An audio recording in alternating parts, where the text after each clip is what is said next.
You know what nobody tells you about divorce? It's not the paperwork that breaks you. It's not even the affair itself. It's the moment you realize the person you built a life with was someone you never really knew at all. I'm going to share something with you today that I've carried for years, a story that still makes my chest tight when I think about it. Not because it's my story, though parts of it feel like mine, but because it's the story of a man named David who sat in my office 15 years ago and taught me more about human nature, forgiveness, and redemption than any textbook ever could. David was 42 when his marriage ended. 10 years together. No kids, thank God, he said. But a mortgage. 2 cars. A dog they both loved. And a wife who'd been sleeping with his best friend for 8 months. 8 months.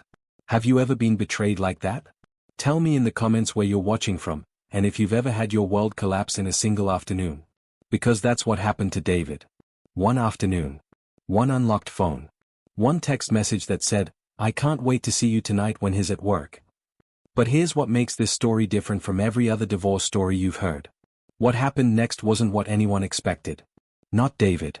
Not his ex-wife. And certainly not me. Let me take you back to the beginning. David came to me 3 months after the divorce was finalized. He didn't want to come. His sister made the appointment and practically dragged him to my office. He sat down on that old leather chair, the one that's seen more tears than I can count, and he looked at me like a man who'd forgotten how to sleep. "I don't know why I'm here," he said. "It's over. I should be moving on." But he wasn't moving on. That's the thing about betrayal. It doesn't just live in your memory. It lives in your body. It wakes you up at 3 in the morning. It makes you check your new girlfriend's phone even when you know you shouldn't. It turns you into someone you don't recognize. David told me the whole story that first session. How he'd loved his wife, let's call her Sarah, since college. How they'd been best friends before they were lovers. How she'd always been the adventurous one, the spontaneous one, and he'd been the steady one, the reliable one. The boring one, he said with a bitter laugh. The affair started at a work conference. That's how these things usually begin, isn't it? Not with a dramatic choice, but with proximity and opportunity. A few drinks. A hotel bar. Someone who listens a little too intently.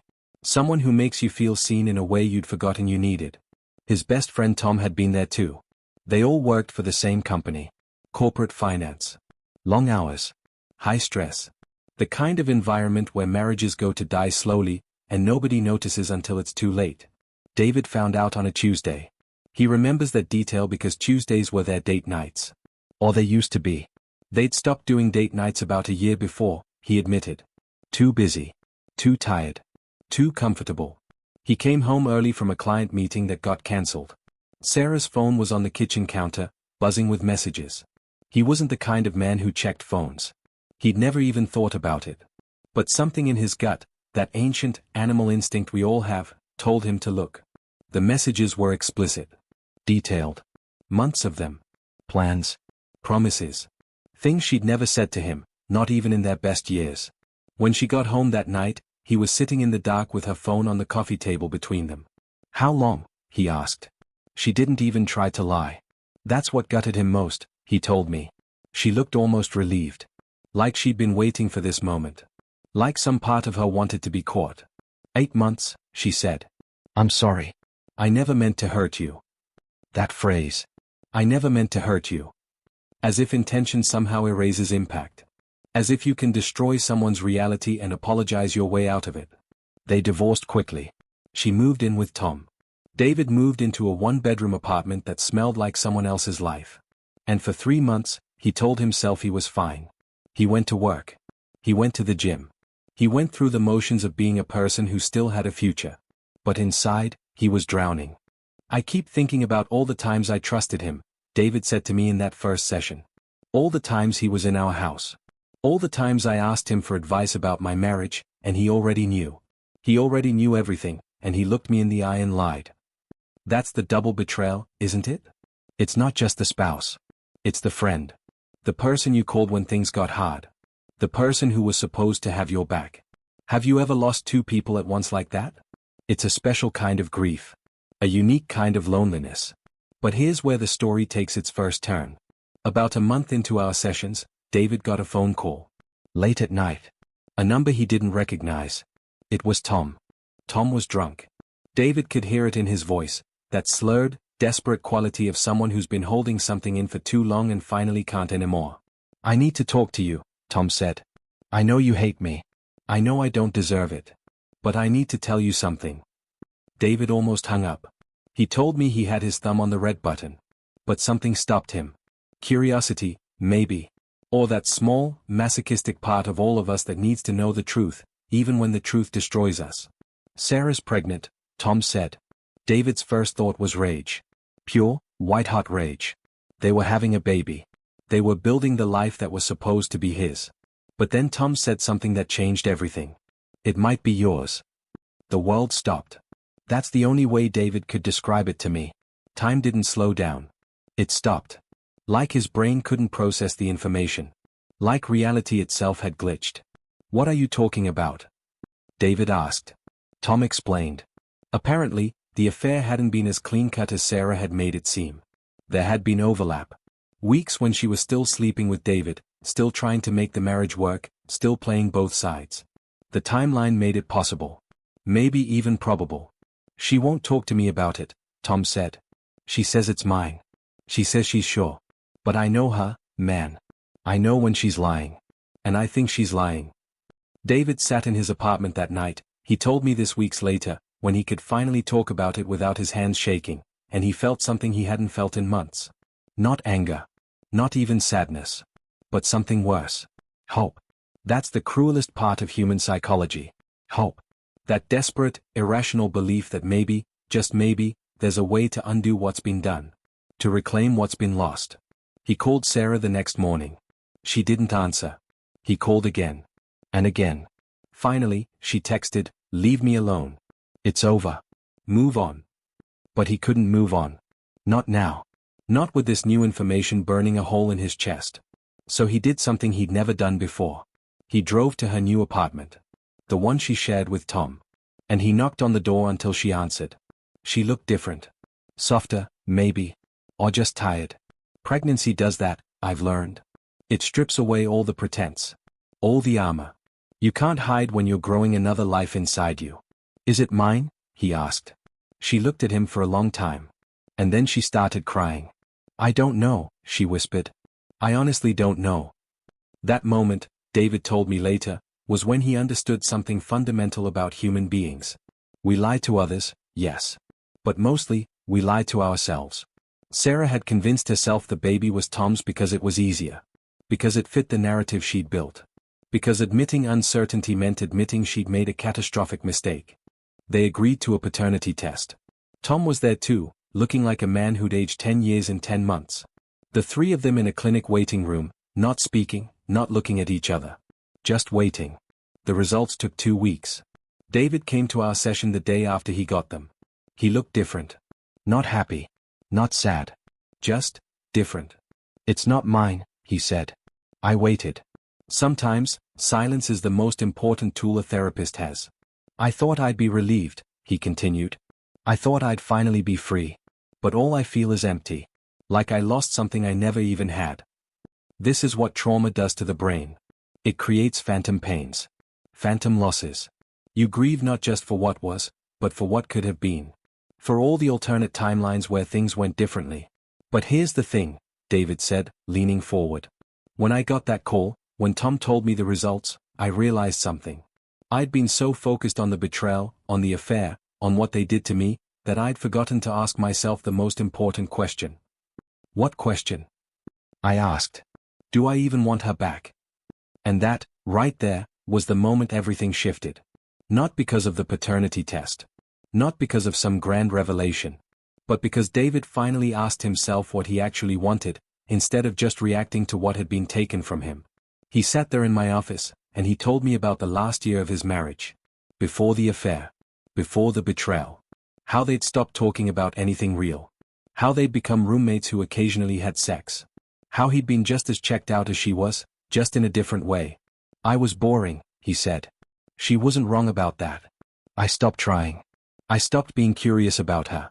I stopped asking questions. I just assumed we'd always be okay because we'd always been okay." This is the uncomfortable truth about affairs. They're almost never just about sex. They're about attention. Connection. Being seen. And when one person stops looking, someone else will. I'm not saying the affair was David's fault. It wasn't. Betrayal is betrayal, and Sarah made a choice. But relationships die long before anyone cheats. They die in the thousand small moments of disconnection. The conversations you don't have. The dates you skip. The comfortable silences that turn into emotional distance. Have you ever let a relationship die through neglect? Tell me in the comments. Because I think we've all done it. We've all been guilty of taking someone for granted until it's too late. David stopped coming to therapy about 6 months after that final session. Not because he was broken, but because he was healing. Real healing. The kind that doesn't come from closure or revenge or even forgiveness. The kind that comes from acceptance. I ran into him about 2 years later at a coffee shop. He looked good. Lighter, somehow. Like he'd put down a weight he'd been carrying so long he'd forgotten it was there. We talked for an hour. He told me he'd started dating someone new. A woman he met at a bookstore. They took things slow. They talked about everything. They were honest about their baggage because they both had some. I'm not the same person I was, he told me. And I'm grateful for that. He never talked to Sarah again after the paternity test. She and Tom got married. Had the baby. Moved to another state. He heard about it through mutual friends and felt nothing. Not anger. Not sadness. Nothing. That's how I knew I was done, he said. When her name stopped making my stomach hurt. But here's what David taught me, and what I want to share with you today. Betrayal doesn't have to define you. It can refine you. If you let it. When someone cheats, when someone lies, when someone destroys your trust, your first instinct is to close off. To build walls. To never let anyone in again. And I understand that. I've seen it 1,000 times. People who turn their pain into armor. But here's the thing about armor. It keeps people out, yes. But it also keeps you in. It traps you in a smaller, colder version of yourself. David made a different choice. He decided to stay open. Not naively. Not recklessly. But consciously. He decided that Sarah's betrayal was about her, not about him. That her inability to be honest didn't mean honesty was impossible. That her failure to love him well didn't mean he was unlovable. This is the psychological shift that changes everything. When you stop taking someone else's behavior as evidence of your worth. When you understand that people's actions reflect their own pain, their own fears, their own limitations, not yours. Let me be clear. Forgiveness doesn't mean forgetting. It doesn't mean excusing. It doesn't mean letting someone back into your life. Forgiveness means releasing the grip that their betrayal has on your heart. It means deciding that your future matters more than their past. David forgave Sarah. Not for her sake. For his. He forgave Tom. Not because they deserved it, but because carrying that anger was like drinking poison and expecting them to die. And most importantly, he forgave himself. For missing the signs. For being boring. For not being enough. He forgave himself for all the ways he'd failed, and he committed to doing better next time. That's the lesson, friends. That's what I want you to take from this story. Your ex's affair, whether it was 8 months or 8 years, tells you nothing about your value. It tells you about their capacity for honesty, their emotional maturity, their ability to communicate their needs and honor their commitments. But you? You get to decide who you become after betrayal. You get to choose whether this breaks you or builds you. Some of you watching this right now are in the middle of it. The shock. The anger. The late night crying. The obsessive checking of their social media. The wondering if you'll ever feel normal again. I'm here to tell you, you will. Not today. Not next week. But eventually, you'll wake up and realize you didn't think about them first thing in the morning. You'll laugh at a joke and mean it. You'll feel attracted to someone new and not immediately sabotage it with fear. But here's what you have to do. You have to grieve. Really grieve. Not just the relationship, but the person you thought they were. The future you thought you'd have. The trust you thought you could count on. And then you have to let it go. Not because they deserve your forgiveness. But because you deserve your freedom. You deserve to wake up without that weight on your chest. You deserve to love again without one foot out the door. You deserve to trust your own judgment, even after it failed you once. The affair wasn't about you. But your healing is. So here's what I want you to do right now. I want you to leave a comment. Tell me where you're watching from. Tell me if you've been through this. Tell me if you're still in it. Because we heal in community. We heal when we know we're not alone. And if you're the one who cheated, if you're watching this and feeling the weight of your own guilt, I want you to know something too. You're not irredeemable. You made a choice that hurt someone. Maybe you made a lot of those choices. But you can also choose differently going forward. You can own your actions. You can do the work to understand why you did what you did. You can commit to being honest, even when it's hard. David's story isn't a happy ending in the traditional sense. There was no reconciliation. No grand gesture. No movie moment where everything came together. But there was peace. There was growth. There was a man who learned that the end of one chapter isn't the end of the story. And that's what I want for you.